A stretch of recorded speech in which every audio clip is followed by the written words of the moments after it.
My name's Zio, and it's no secret that PSO2 NGS has gotten some pretty mixed responses over the past couple years. It's made some missteps, sure, but it's also done some things right. But what fun is reading the good reviews? Responses have ranged from valid criticisms to being just downright nasty. Anyway, let's get right into it. You'll get a positive review when I don't need to allot 120 gigabytes of space to play Blackjack. Alright. Hopefully you have 4 other friends to fill a table, cause you know how that cat likes to cheat. There's our Kuma slots and I guess the roulette wheel too. But fair point though. NGS is a stillborn game with predatory monetization schemes and infinite content drought. NGS is an online ERP simulator for all kinds of weebs and creeps.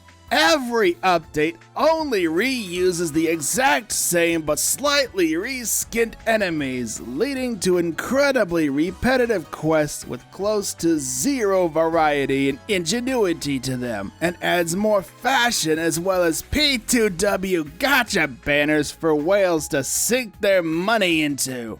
There is 0 point to do anything aside from just amassing more and more cosmetics to mess with the only part of the game that's actually good, and that's your character visual customization. The only actual content is community drama, which is hilarious to look at, seeing how the game has 0 competitive PvP content aside from just chasing records for completing alliance tasks or speedrunning races/quests.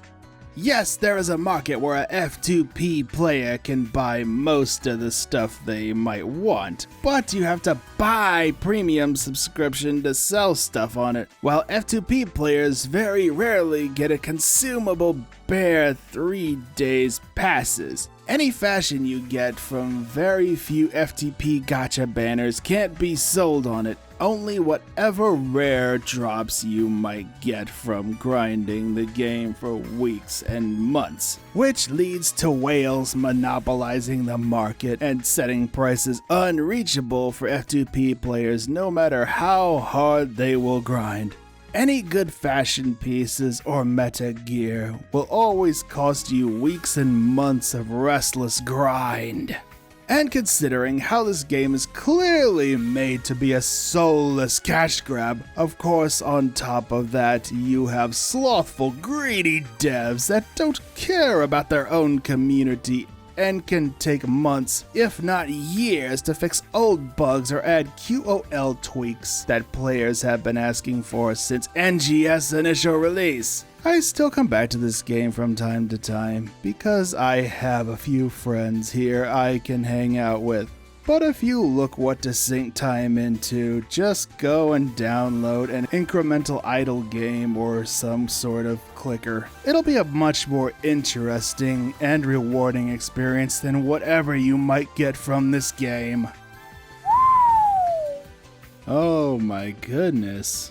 Where do I even start with this one? Stillborn game. I've never heard of a game referred to as that before.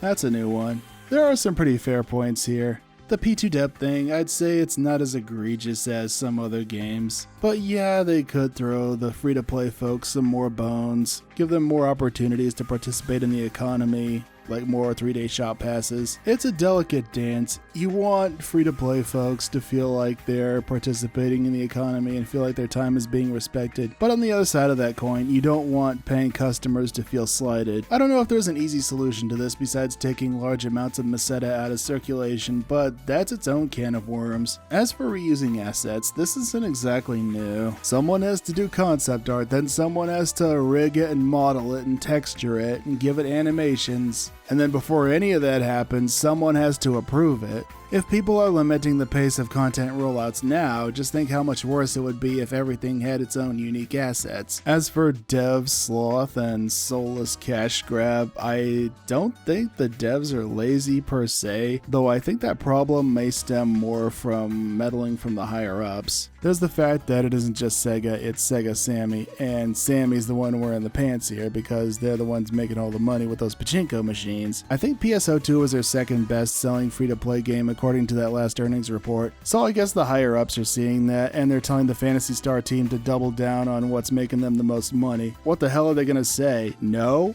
I think any real change in that respect is gonna have to come from changes in consumer behaviors. Speak with your wallet, or in this case your credit card.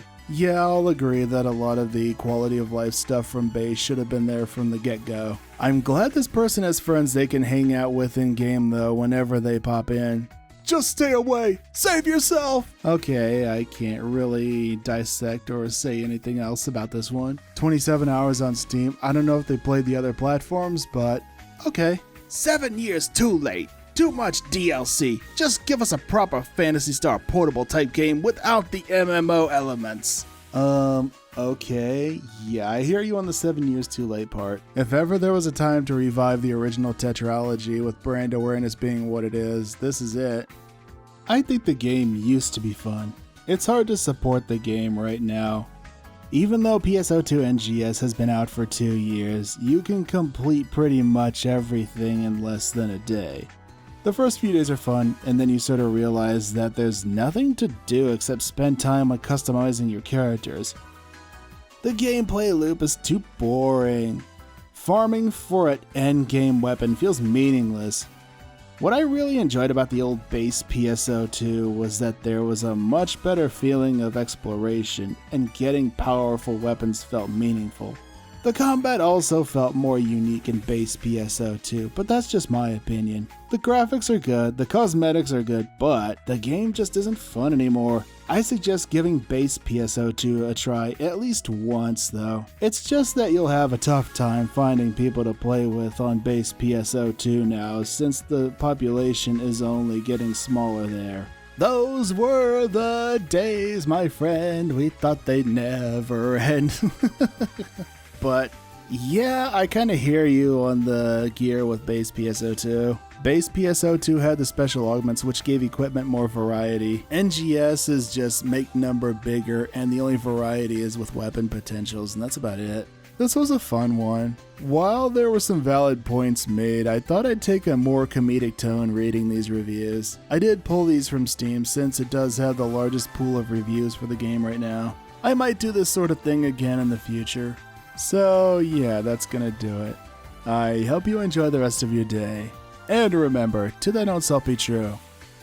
Until next time, farewell.